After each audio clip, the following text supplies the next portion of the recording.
cuida deles de uma maneira muito especial.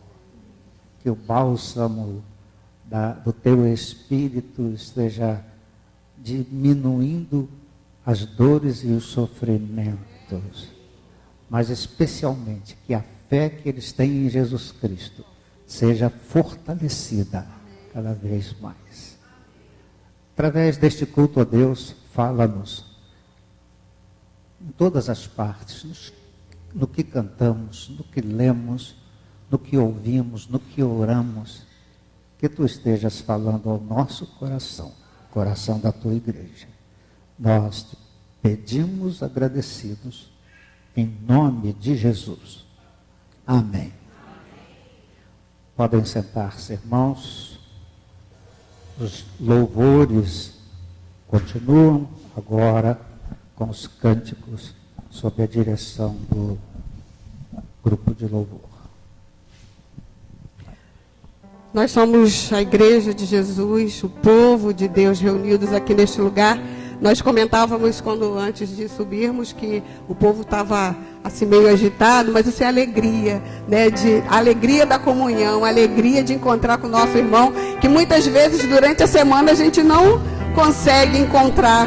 Então vamos dar agora, antes de começarmos a cantar, vamos dizer assim: somos a Igreja de Jesus. Diga isso, confirme isso pessoalmente, o que o apóstolo Paulo há tanto tempo atrás disse para nós. Vamos falar isso para o nosso irmão. Nós somos a Igreja de Jesus, que vive o amor de Jesus e temos alegria de estarmos em comunhão. Mas eu gostaria que, ao invés de ficar dando tchauzinho, você levantasse do seu lugar e desse um aperto de mão no seu irmão, tá? É muito bom dar um aperto de mão no irmão.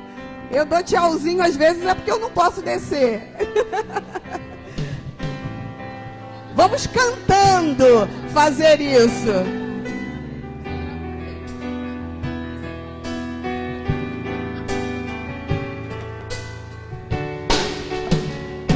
Estamos todos congregados aqui, certamente abençoados também. Há um clima, uma esfera de amor. E essa força que nos move é o Espírito Santo do Senhor, se move entre nós. Algo novo Deus está por fazer com este povo a quem muito quer bem. Seu Espírito Ele vai derramar. Precisamos estar unidos para sermos fortes, para louvor de tua glória. Vem, Senhor, tua história escrever através das nossas vidas. Teu querer desejamos, cumpre em nós os teus planos. Vem, Senhor, e reina hoje aqui. Somos o povo de Deus, e o povo abençoado por Ele, e um povo a quem Ele quer muito bem.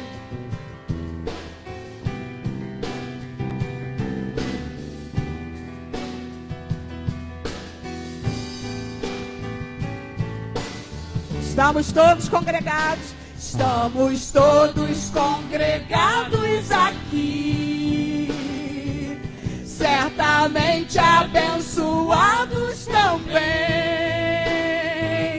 Há um clima, uma esfera de amor, uma força que se move entre nós. Algo novo Ele quer fazer, depende só de nós. A este povo a quem muito quer bem, seu Espírito Ele vai derramar. Abra seu coração, deixa que o Espírito Santo faça morada na vida da nossa igreja. Para louvor de tua glória, vem, Senhor, tua história escrever através nossas vidas. Teu querer desejamos, cumpre em nós os teus planos. Vem, Senhor, e reina hoje aqui para louvor de tua glória, para louvor de tua glória. Vem, Senhor, tua história escrever através das nossas vidas. Teu querer desejamos, cumpre em nós os teus planos. Vem, se clame a Ele, clame e reina hoje aqui. Vem, Senhor, vem, Senhor, vem, Senhor, vem, Senhor, e reina mais forte. Vem, Senhor, vem, vem, Senhor, vem, Senhor, vem, Senhor, e reina hoje aqui. Você pode dizer amém a essa oração? Amém, Senhor, reina aqui neste lugar. E vamos continuar louvando ao Senhor e dizer que nós somos vitoriosos. Isso aí tem que ser unidade, porque o sangue de Jesus foi derramado por todos nós. Amém?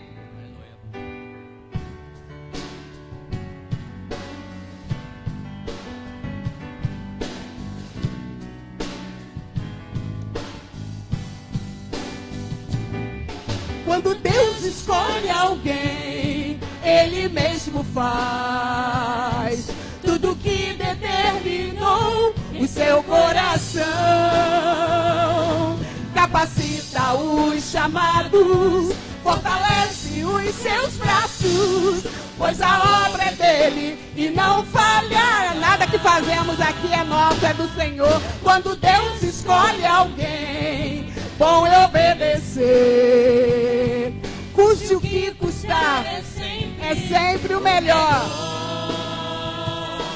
Ele cumpre a palavra que diz boa e agradável. Que perfeita é a vontade do Senhor. Deus te criou para triunfar, te escolheu para reinar e viver como um herdeiro do que Jesus conquistou. Ele te fez um sonhador com um propósito, uma visão, e nada vai frustrar os planos do Senhor. Você é um vencedor.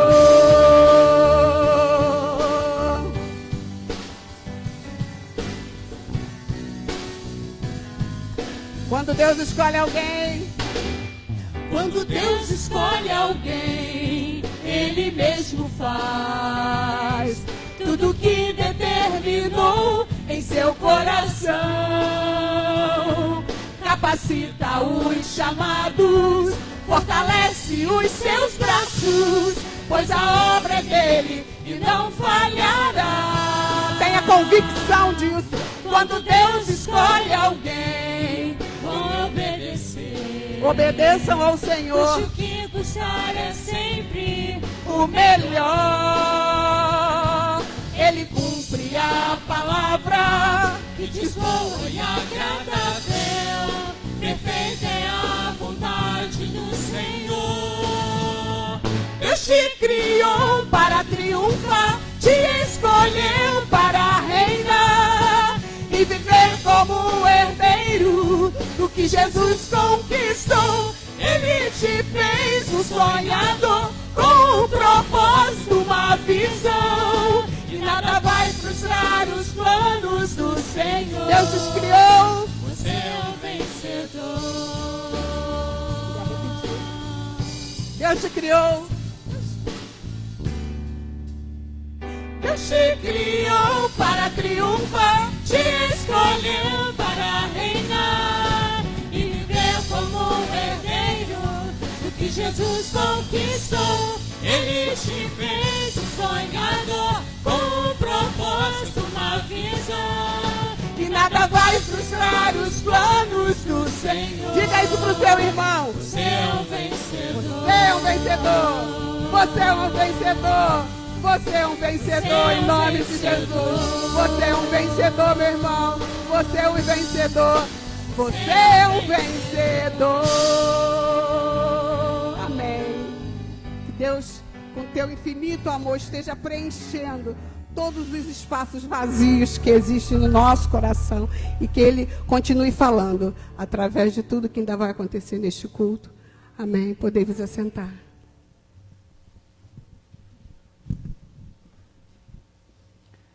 Estes vencedores, que são os componentes, os membros da Igreja de Jesus, são convocados a viver o amor de Jesus. O amor de Jesus pela Igreja, o amor de Jesus pelos perdidos, o amor de Jesus pelo próximo. E como disse Jesus, amor até pelos inimigos, convocados a viver o amor de Jesus.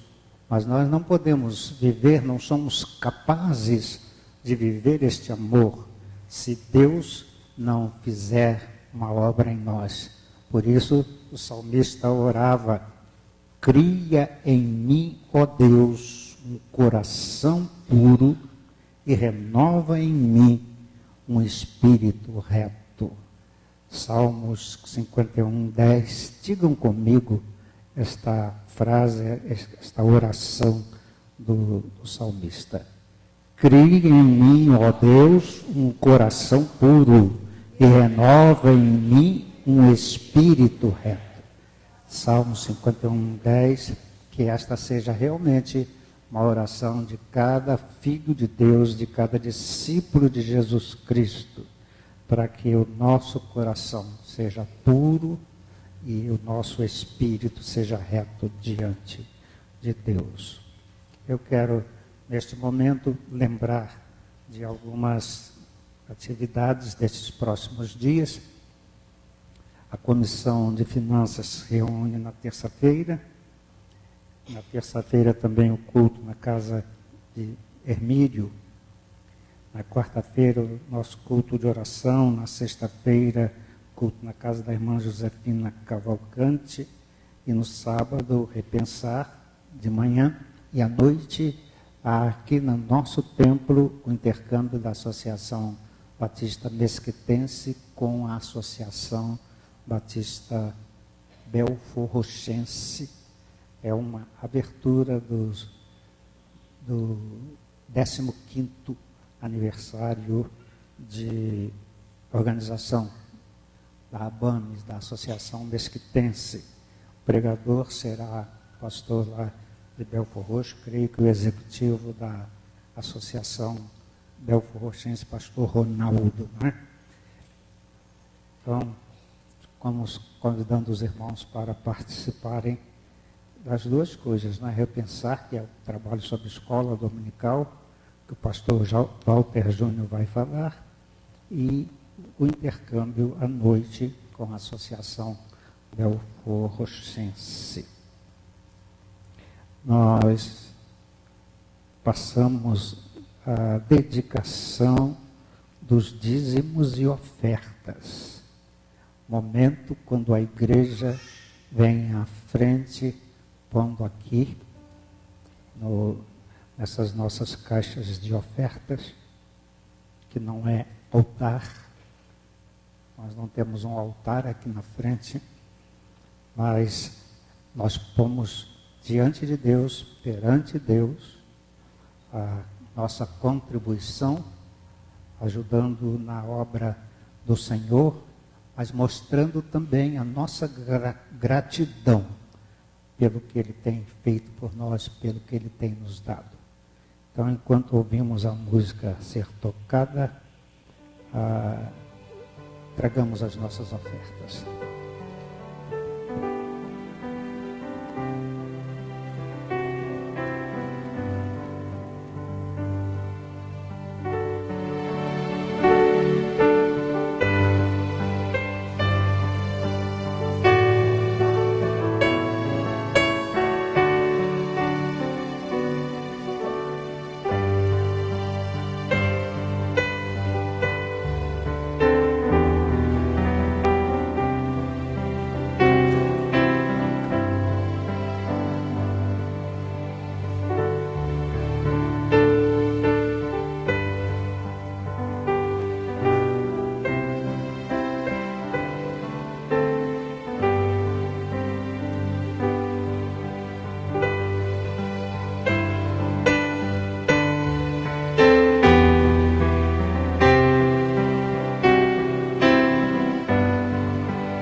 Oraremos agora agradecendo as ofertas entregues aqui à frente, os dízimos e as outras ofertas.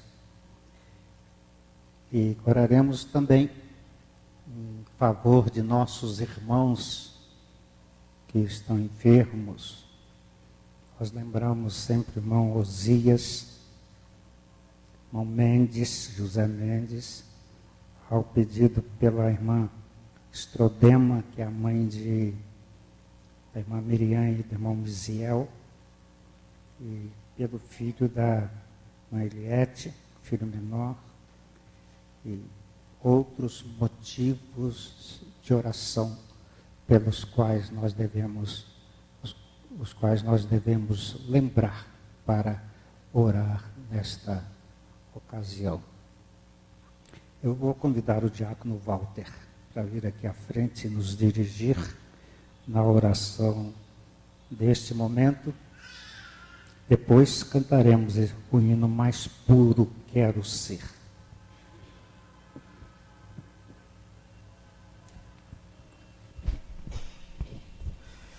Senhor nosso Deus, estamos agradecidos por essa manhã que nos permite, Senhor nosso Deus, estar aqui na tua casa, Senhor nosso Deus, com o propósito de prestar um culto que só a ti é devido. Nós agradecemos, Senhor nosso Deus, porque tu tens dado esse privilégio aos teus filhos, aos teus servos. Agora, Senhor nosso Deus, nós agradecemos por esses irmãos que veio trazer aqui na frente, no teu altar, Senhor nosso Deus, os dízimos e ofertas, Senhor nosso Deus, para o sustento da tua causa aqui neste lugar. Agora, Senhor nosso Deus, muito obrigado, Senhor nosso Deus, por tudo que tem feito pela tua igreja, e que nós possamos, Senhor nosso Deus, estar sempre em comunhão, Senhor nosso Deus, contigo. Abençoa, Senhor nosso Deus, aqueles nossos irmãos que estão enfermos, Senhor nosso Deus, o irmão Mendes, o irmão Osias, Senhor nosso Deus, e tu sabes, Senhor nosso Deus, daqueles teus filhos, Senhor nosso Deus, que está dependendo da tua ajuda, da tua presença, que tu possa, Senhor nosso Deus, nesse momento, estar atendendo, Senhor nosso Deus, a necessidade dos teus filhos. Continua, Senhor nosso Deus, abençoando a tua igreja nesta localidade. E fica, Senhor nosso Deus, conosco nesta manhã. E que esteja, Senhor nosso Deus, abençoando todo o trabalho deste dia, para que nós possamos, Senhor nosso Deus, estar sempre com o nosso pensamento voltado, Senhor nosso Deus, tudo aquilo que tem feito por nós. Muito obrigado, Senhor nosso Deus, por tudo. Esteja com o culto, a mensagem, Senhor nosso Deus, que vem transmitida, Senhor nosso Deus, neste momento pelo nosso pastor. E continua, Senhor nosso Deus, nós colocando no centro da tua vontade, para estar junto, Senhor nosso Deus, e usando, Senhor nosso Deus, toda a mensagem para o nosso viver diário. Fala, Senhor nosso Deus, continua falando nos nossos corações. É a oração que nós fazemos humildemente, em nome de Jesus, o nosso Salvador. Amém.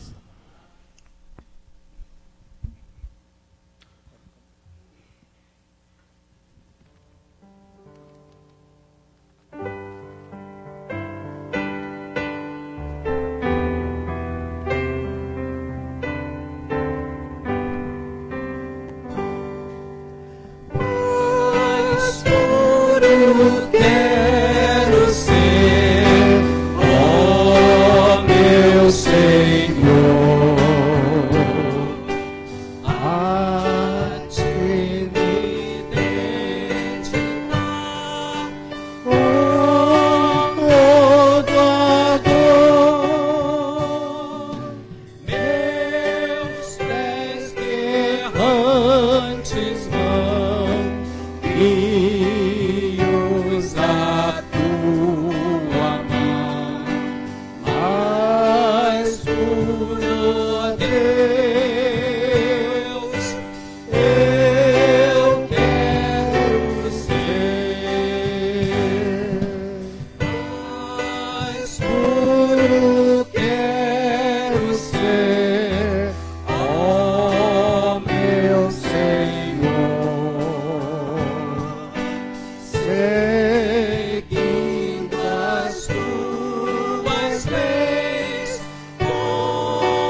ouviremos a mensagem musical deste culto e depois nós leremos Apocalipse 11, que é o texto da mensagem desta manhã.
Livro do Apocalipse, capítulo 11.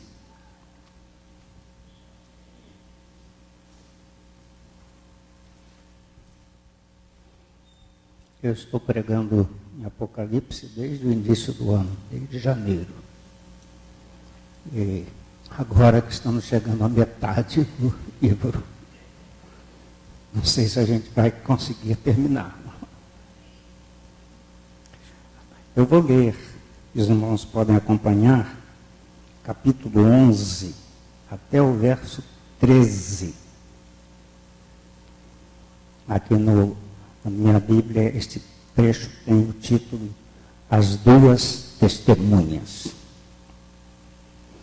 E foi-me dada uma cana semelhante a uma vara. E chegou o anjo e disse: levanta-te e mede o templo de Deus e o altar, e os que nele adoram. E deixa o átrio que está fora do templo, e não meças, porque foi dado às nações, e pisarão a cidade santa por 42 meses. E darei poder às minhas duas testemunhas, e profetizarão por 1260 dias, vestidas de saco.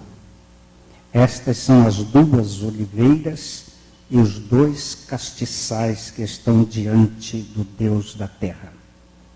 E se alguém lhes quiser fazer mal, fogo sairá da sua boca e devorará os seus inimigos. E se alguém lhes quiser fazer mal, importa que assim seja morto. Estas têm poder para fechar o céu, para que não chova nos dias da sua profecia. E têm poder sobre as águas para convertê-las em sangue, e para ferir a terra com toda sorte de pragas, quantas vezes quiserem. E quando acabarem o seu testemunho, a besta que sobe do abismo lhes fará guerra, e as vencerá, e as matará. E jazerão os seus corpos mortos na praça da grande cidade que espiritualmente se chama Sodoma e Egito, onde o seu Senhor também foi crucificado. E homens de vários povos e tribos e línguas e nações verão seus corpos mortos por 3 dias e meio, e não permitirão que seus corpos sejam postos em sepulcros. E os que habitam na terra se regozijarão sobre eles e se alegrarão, e mandarão presentes uns aos outros, porquanto estes 2 profetas tinham atormentado os que habitam sobre a terra. E depois daqueles 3 dias e meio, o Espírito de vida, vindo de Deus, entrou neles, e puseram-se sob seus pés, e caiu grande temor sobre os que os viram. E ouviram uma grande voz do céu que lhes dizia: subi cá. E subiram ao céu em uma nuvem, e os seus inimigos os viram. E naquela mesma hora houve um grande terremoto, e caiu a 10ª parte da cidade. E no terremoto foram mortos 7.000 homens, e os demais ficaram muito atemorizados e deram glória ao Deus do céu. Até o verso 13, Deus nos ajude a entender o conteúdo da sua palavra. Amém, irmãos?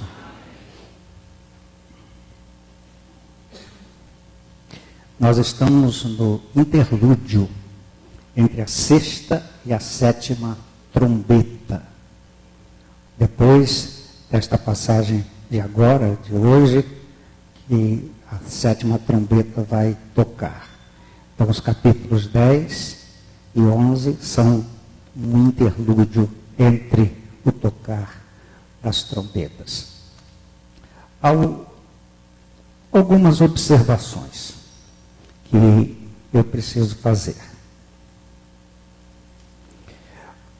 Eu já disse aqui, mas é bom repetir, os textos do livro do Apocalipse não estão em ordem cronológica. Não é que o primeiro capítulo começa com o início dessa visão, dessa revelação, E o último capítulo é o fim. Mas o livro de Apocalipse é constituído de quadros. E esses quadros do Apocalipse mostram princípio, meio e fim. Um quadro mostra assim. Aí o quadro seguinte também vai mostrar princípio, meio e fim destes acontecimentos finais. E assim cada quadro vai contando com símbolos diferentes a história deste final. O final deste capítulo aqui mostra a vitória final da igreja e a vitória final de Jesus Cristo. Ou é melhor inverter a vitória final de Cristo e a vitória final da igreja, porque a igreja depende de Cristo. Mas ainda depois desse capítulo, há muita coisa a acontecer no Apocalipse até que chegue o fim. Um dos comentaristas, um dos comentadores da Bíblia, que é muito conhecido no mundo todo, William Barclay, um escocês, ele não tem o seu comentário do Novo Testamento em português, mas tem em inglês e em espanhol. Ele diz que este capítulo é um capítulo dos mais difíceis do Apocalipse, porque as interpretações a respeito dos símbolos que aqui estão variam. Há estudiosos que interpretam de uma maneira, estudiosos que interpretam de outra maneira. De modo que o que eu vou dizer pode ser que você ouça de alguém, de uma outra pessoa, ou que você leia a interpretação diferente daquela que eu darei aqui. Mas eu estou dando aquela que me parece que, pelo Espírito de Deus, que seria mais acertada. Mas é claro que eu não posso ser dogmático e dizer que é esta. E a gente continua estudando para a gente ver aquilo que faltou, aquilo que falhou. É muito importante também, diz Barclay, porque este capítulo faz um resumo de tudo que vai acontecer daqui para frente no livro do Apocalipse. Então, comecemos a examinar o texto com o primeiro quadro que aparece aqui. E foi-me dada uma cana semelhante a uma vara, e chegou o anjo e disse: levanta-te e mede o templo de Deus e o altar e os que nele adoram, e deixa o átrio que está fora do templo e não o meças, porque foi dado às nações e pisarão a cidade santa por 42 meses. A cana seria uma vara de medir,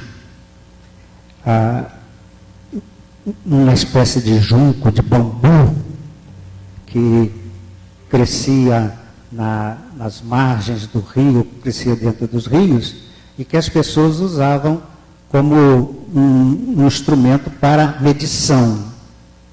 Porque se fosse hoje, no nosso tempo, nós estaríamos falando de metro, ou de uma fita métrica, mas aqui era o junco que usavam para fazer as medidas. E o apóstolo recebeu esta cana, semelhante a uma vara de medir, e o anjo disse para ele medir o templo. É aquele anjo forte que vem lá do capítulo 10. É ele que está falando aqui. O anjo talvez de uma hierarquia mais alta, numa posição mais alta, numa hierarquia dos anjos. E ele disse para João, para o vidente: mede o templo de Deus, mede o altar e os que nele adoram, mas o átrio deixa de fora, porque o átrio é dado às nações, é dado aos gentios. O que é que significa isso? Aí divergem as interpretações e eu não tenho tempo para falar das outras interpretações, mas eu vou dizer o que eu creio que seja aqui. O templo de Deus, claro que não era o templo de Jerusalém. Esse templo já não existia mais. Ele foi destruído no ano 70, quando o general romano Tito invadiu Jerusalém e humilhou os judeus. Mas o templo que está sendo dito aqui para medir é o povo de Deus. É o povo de Deus que é templo do Espírito Santo. E que é, por conseguinte, templo de Deus. É a igreja de Jesus Cristo, que é templo, santuário do Espírito Santo, na medida em que o Espírito está habitando cada crente. O templo não é o templo material. Se nós sairmos daqui, o Espírito Santo não estará aqui. Se vierem destruir aqui, o Espírito Santo não estará aqui. Porque o Espírito está em nós, ele habita em nós, desde que nós recebemos o Senhor Jesus Cristo. E tanto é a igreja porque está dito, para medir o templo, o altar e os que adoram nele. O templo são as pessoas que servem a Jesus Cristo. E por que deixa o átrio de fora? Se vocês se lembram, o templo de Jerusalém tinha vários átrios. Tinha o átrio dos gentios. Os gentios não podiam passar daquele lugar no templo. E quando Paulo foi a Jerusalém, talvez a última vez, implicaram com Paulo porque acharam que ele tinha introduzido gentios, Trófimo e Tito, no templo. Depois tinha o átrio das mulheres, e as mulheres também não podiam passar daquele lugar. E depois vinham lá os lugares santos, o santo dos santos, onde só entrava o sacerdote. O átrio, então, não é povo de Deus. O átrio é gentios, na linguagem dos judeus. O átrio é lugar dos gentios. E esses gentios vão pisar. Quando se diz de pisar na cidade santa, é que eles vão pisar o povo de Deus e vão perseguir o povo de Deus. 42 meses, 3 anos e meio. Aqui nós estamos entrando no período da tribulação. E a tribulação deve durar 7 anos. E é cuidado para a gente não tomar de forma literal os números do Apocalipse. Pode ser 7 anos literais, mas pode ser outro tempo. Mas no meio dessa tribulação, a igreja é tirada da tribulação. Então, esses gentios vão pisar a igreja, vão perseguir a igreja e vão E vão fazer isso durante 3 anos e meio, 42 meses ou 1.260 dias, como está aqui. Então, o santuário é o povo de Deus. E por que o povo de Deus está sendo medido? A intenção da medição do povo de Deus é a proteção de Deus, é para a proteção de Deus. Este povo medido, ele está separado, simbolicamente, ele está separado e Deus o está protegendo. De modo que, meus irmãos, a Igreja de Jesus Cristo pode passar por situações difíceis, por problemas grandes, mas esta igreja, a Igreja de Jesus Cristo, constituída dos que creem em Jesus Cristo como seu Salvador pessoal, e que a vida foi entregue a Ele. Não são os que são só membros de igreja, porque há muitos que são membros de igreja somente, mas os que creem em Jesus Cristo têm sobre si a proteção de Deus. Amém, irmãos? Nós não estamos sozinhos.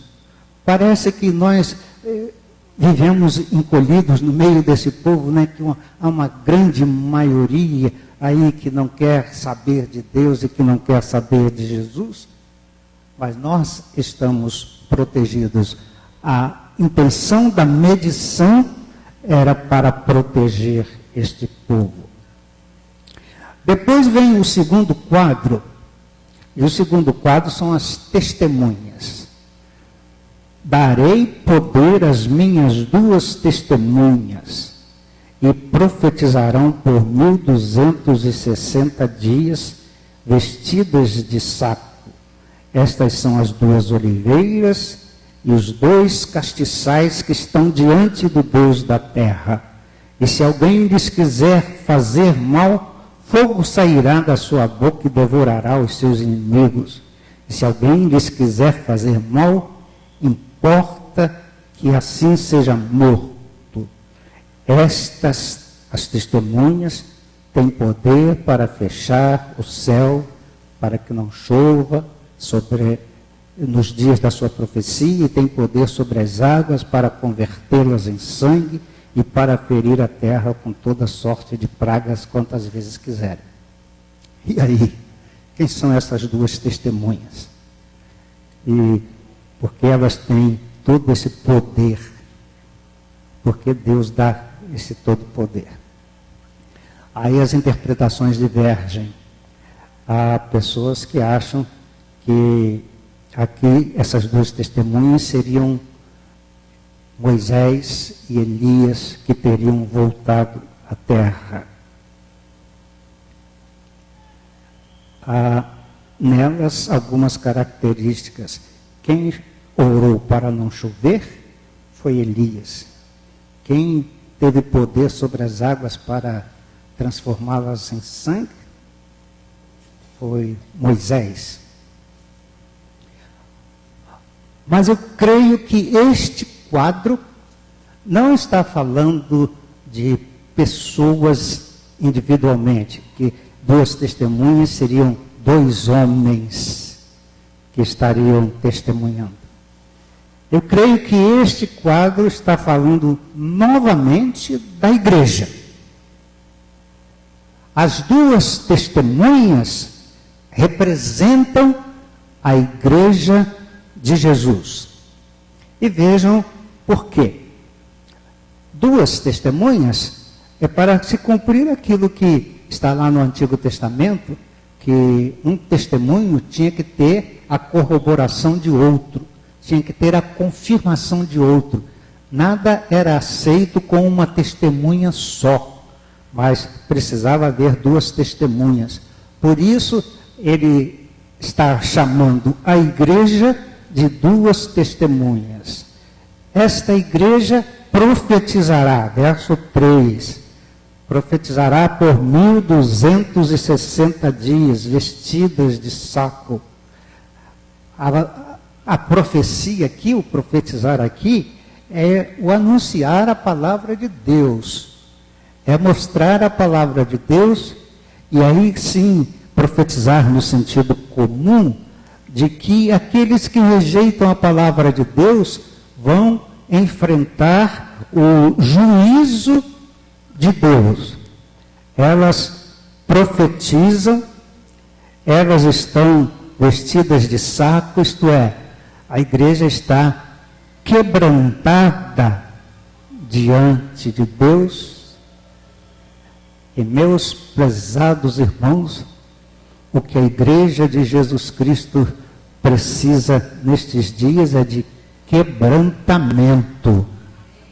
Nós precisamos nos pôr diante de Deus e pedir que Ele nos quebrante e que nós saiamos deste momento na presença de Deus com um coração submisso, com um coração disposto a fazer a vontade de Deus, abatendo o orgulho da nossa vida, abatendo a vaidade da nossa vida, abatendo aquela superioridade que às vezes nós mostramos, superioridade sobre outras pessoas. A igreja estará aqui profetizando, quebrantada perante o Senhor, por 1260 dias, o tempo que ela estará na tribulação.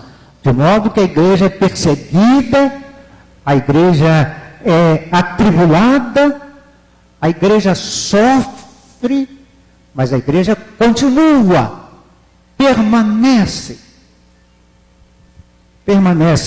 anunciando a mensagem do Senhor.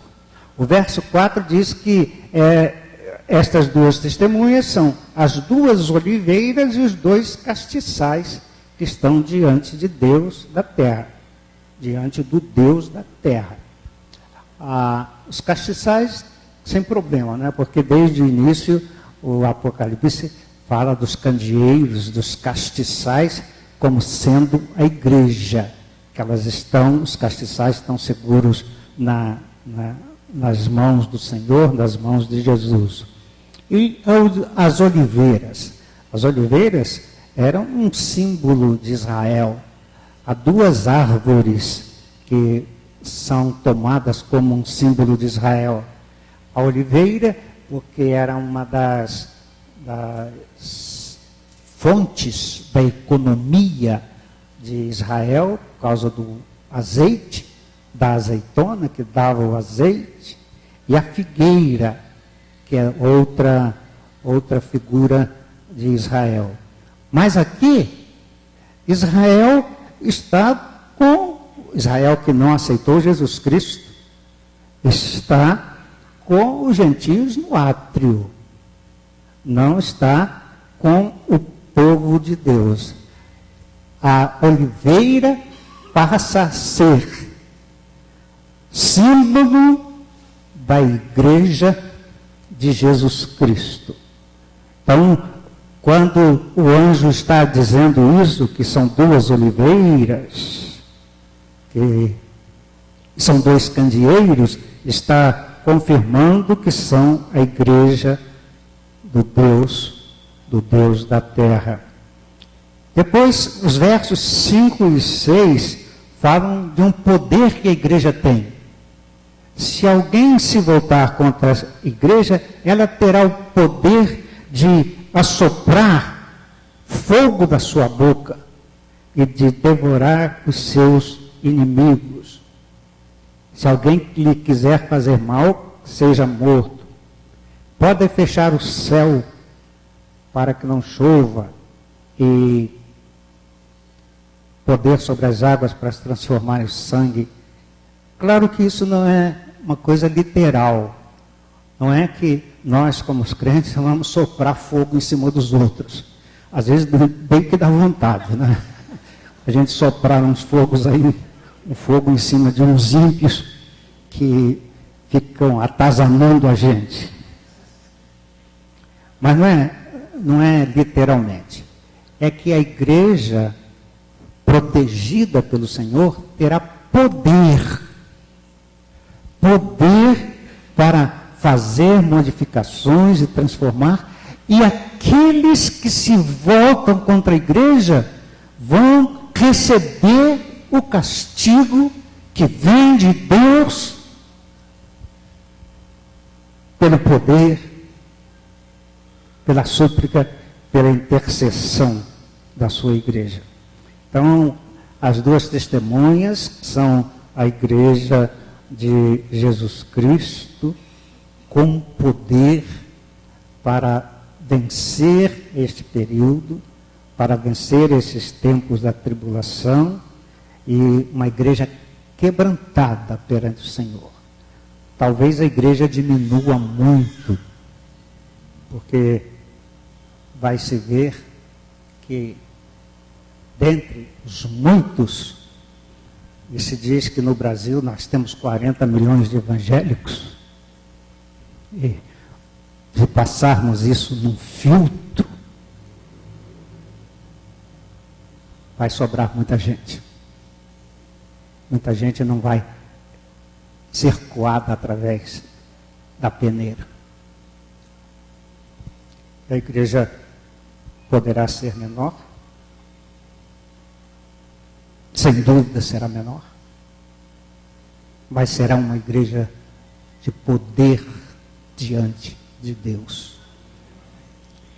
Eu me lembro de um pastor que já pregou aqui na nossa igreja algumas vezes,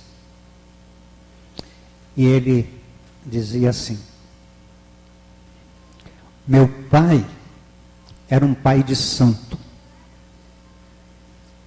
Meu pai tinha poder com o diabo. Eu me converti, minha mãe me converteu, eu vim para o ministério. E se o meu pai tinha poder com o diabo, por que eu não tenho poder com Deus? Se ele era um servo do inimigo, tinha poder, por que eu, um servo de Deus, não tenho poder?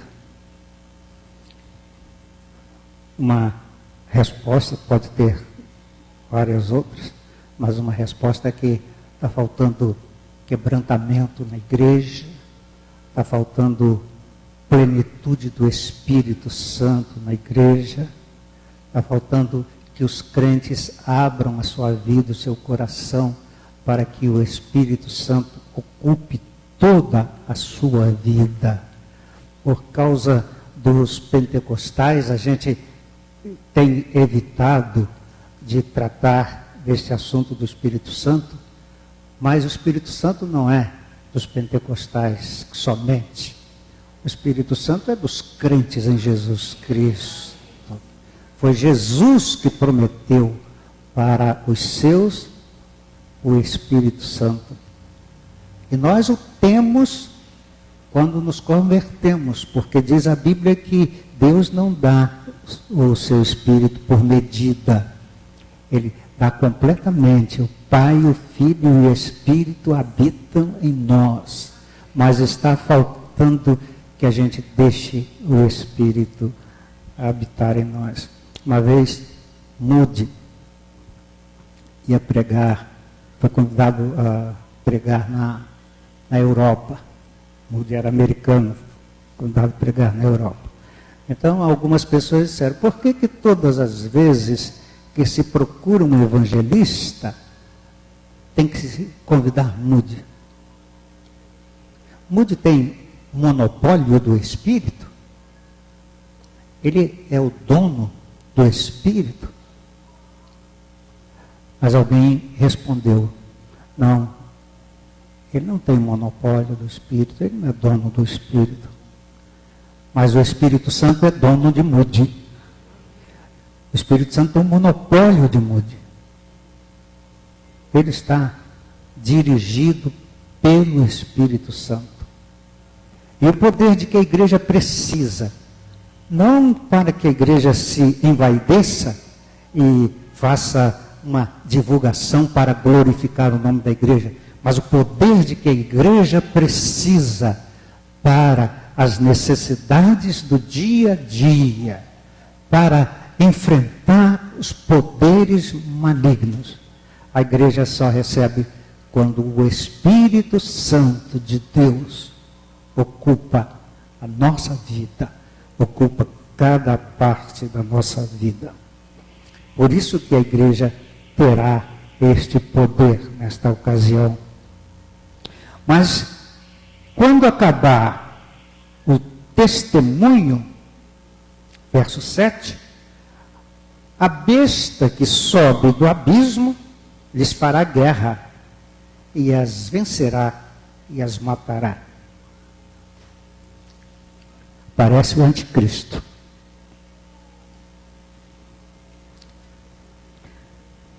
É a primeira vez que se menciona o anticristo no livro do Apocalipse. Mas ele já foi, esta palavra já foi usada em outros textos. Quem é o anticristo? Aí já começa também outras divergências e interpretações. Nós vamos falar sobre o anticristo mais à frente. No capítulo 12, ele já vai aparecer. Mas o anticristo é o homem do pecado, como diz Paulo em 2 Tessalonicenses. O homem iníquo, o homem do pecado, o filho da perdição, que vai surgir como um mensageiro de Satanás e vai assumir o governo do mundo e vai se sentar no trono do mundo. Paulo diz que ele se levantará contra tudo que se diz de Deus e ele vai imitar Jesus Cristo, como Jesus Cristo veio, e ele vai seduzir muita gente, e ele vai seduzir as nações. Há um comentário que é muito bom em certos aspectos, comentário versículo por versículo, Novo Testamento, versículo por versículo. E o autor daquele comentário, que ele se diz batista, mas ele tem umas coisas bem esquisitas. E ele, há tempos, quando o comentário saiu, né, então ele escreveu isso antes, ele disse que o anticristo iria aparecer em 1992. E passou o tempo e a gente não está vendo aí o anticristo. Mas ele virá. E a igreja de Jesus Cristo vai sofrer com este anticristo. Porque a igreja já sofre hoje coisas que o anticristo vai implementar, ou pelo menos vai fazer com que cresça. Por exemplo, nestes tempos nós vivemos com um movimento mundial em favor do homossexualismo. O mundo todo. E parece que o presidente dos Estados Unidos é um patrocinador do homossexualismo no mundo todo. E há esta ameaça de quando alguém falar contra o homossexualismo, será um homofóbico, estará sujeito, correrá o risco de prisão. Há um movimento mundial a favor do aborto. E já tem tentado colocar leis no nosso país. Há uma corrupção mundial. O Brasil tem muita corrupção. Mas não é só o Brasil, não. Essa corrupção está aí no mundo todo. Há muita violência no mundo todo. E o que acontece? Os órgãos de direitos humanos defendem os criminosos. Quando alguém mata uma outra pessoa e vai para a cadeia, não vai. As leis protegem o criminoso. E vocês sabem que os condenados nos presídios, as famílias deles recebem uma pensão, recebem uma bolsa de alimentos, enquanto outros que não cometem crime passam fome. E a igreja não pode falar sobre isso, porque vão dizer que a igreja está na contramão da história. Bem, deixa eu continuar, senão não termino hoje aqui.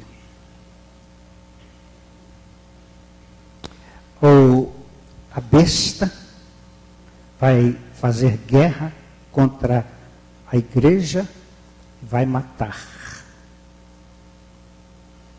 E os corpos ficarão na praça da grande cidade, que espiritualmente se chama Sodoma e Egito, onde o seu Senhor também foi crucificado. Parece uma referência a Jerusalém. E homens de várias tribos, povos e tribos e línguas e nações verão seus corpos mortos e não permitirão que os seus corpos sejam postos em sepulturas, em sepulcros. E os que habitam na terra se regozijarão sobre eles e se alegrarão e mandarão 2 profetas. Mandarão presentes uns aos outros, porquanto estes 2 profetas tinham atormentado os que habitam sobre a terra. Ele vai matar as 2 testemunhas, que vão ficar com seus corpos estirados na praça, e todo mundo vai ver, vai lá olhar as 2 testemunhas, e os povos se regozijarão, vão mandar presentes uns para os outros, porque essas testemunhas que atormentavam no sentido de que pregavam a palavra do Senhor, condenando e dizendo que o juízo de Deus viria sobre os ímpios,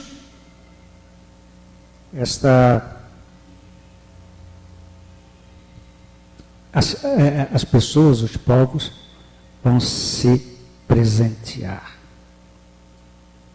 Vão ficar 3 dias e meio. Mas depois acontece coisa no fim. A besta, o anticristo, matou a igreja. Não matou a igreja. Deus vai mandar o Espírito, parece que matou a igreja, mas Deus vai mandar seu Espírito de vida. E o Espírito de vida vai entrar nestes corpos e eles vão ficar em pé, vão se levantar. Interessante que o texto não fala de ressurreição. Eles não são ressuscitados, mas eles são levantados quando o Espírito de vida, quando o Espírito que vem do céu vai levantá-los. Eles estarão vivos. Faz lembrar Ezequiel, capítulo 37, a visão dos ossos secos. O profeta vê os ossos secos e se manda que profetize, que ele pregue aos ossos secos, os ossos se juntam e vem o Espírito e eles são levantados. Aqui então, esta morte da igreja vai ser aparente. De que maneira, não sei, mas a igreja se levanta. E o verso 12 diz que ouviram uma grande voz do céu que lhes dizia: subi cá. E subiram ao céu em uma nuvem, e os seus inimigos os viram. A igreja é arrebatada. Depois desses 3 anos e meio, desses 42 meses, desses 1.260 dias, vai ao encontro do Senhor nos ares. E todo mundo vê a igreja ser arrebatada. Não tem um arrebatamento secreto, não. Quando eu vi um plástico num carro que dizia assim, que com arrebatamento este carro ficará desgovernado, né? Porque o motorista foi arrebatado e o carro continua. Não há aqui nenhum sinal de um arrebatamento secreto. Aqui diz que ouviram a grande voz e subiram ao céu uma nuvem e seus inimigos os viram. Aí sobem ao céu. Naquela mesma hora, há um terremoto que destrói muita coisa. E as pessoas que ficam dão glória a Deus, não porque se converteram, mas dão glória a Deus porque veem que há um poder de Deus que eles ignoravam, que eles, ao qual eles se opunham. E como diz Paulo na carta aos Filipenses, e toda língua confessará que Jesus é o Senhor. Não é porque se converter, não é uma salvação universal, mas porque eles veem que Deus tem realmente poder. O Espírito dá vida nova à igreja. Aí eu quero terminar com 4 observações. Primeiro, Deus protege a igreja. Isto é, os verdadeiros seguidores. Alguém que não segue a Jesus pode estar afiliado à igreja, mas não é templo, não é santuário, não será pedido do anjo. Será gentio, estará no átrio das nações, no átrio dos gentios. Uma segunda, que Deus espera que sua igreja viva o Evangelho, pregue o Evangelho, como as 2 testemunhas, com poder. Esse poder é dado pelo Espírito em qualquer tempo. Nos bons tempos e nos maus tempos, a igreja deve pregar, precisa pregar o Evangelho. Uma terceira é que, embora o mundo, o anticristo e o diabo pareçam vencer, Deus revivifica a sua igreja. A igreja parece morta, mas o Espírito de Deus dá vida nova à igreja. Que a igreja seja reavivada. E a 4ª observação. A igreja vai subir aos céus por entre as nuvens. Eu disse outro dia que as nuvens são um sinal da presença de Deus. Com o povo de Israel no Egito, Deus aparecia, com a nuvem vinha e enchia o tabernáculo, era a glória de Deus. A nuvem guiava o povo, era a presença de Deus guiando o povo. E quando Jesus subiu ao céu, também uma nuvem tomou Jesus, era Deus recebendo o Senhor Jesus. A igreja vai subir ao céu por entre as nuvens, com Deus conduzindo o seu povo. Que Deus aplique no nosso coração a mensagem deste culto, e que nós sejamos vencedores com Cristo em todas as situações. Amém? Amém. Nós sejamos vencedores com Jesus Cristo e vamos com Ele subir aos céus. O hino que vamos cantar diz que nós somos vencedores com Jesus, Cristo amado. E eu contigo sempre serei vencedor.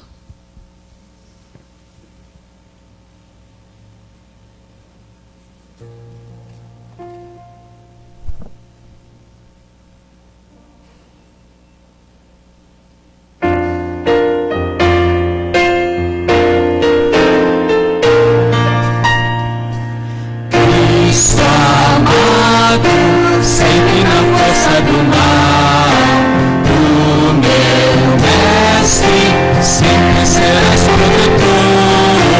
Tu me guardas, dando-me paz divinal.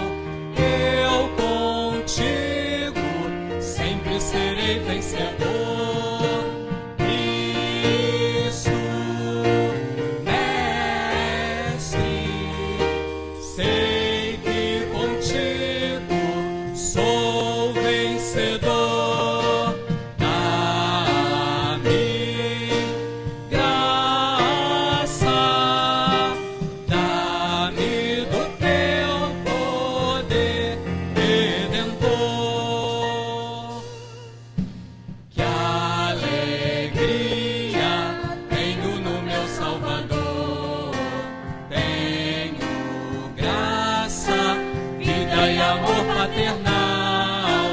Tudo posso, tudo por ti, meu Senhor. Neste mundo sou vencedor afinal. Cristo, mestre, sei que contigo sou vencedor. Dá-me graça, dá-me do teu poder redentor.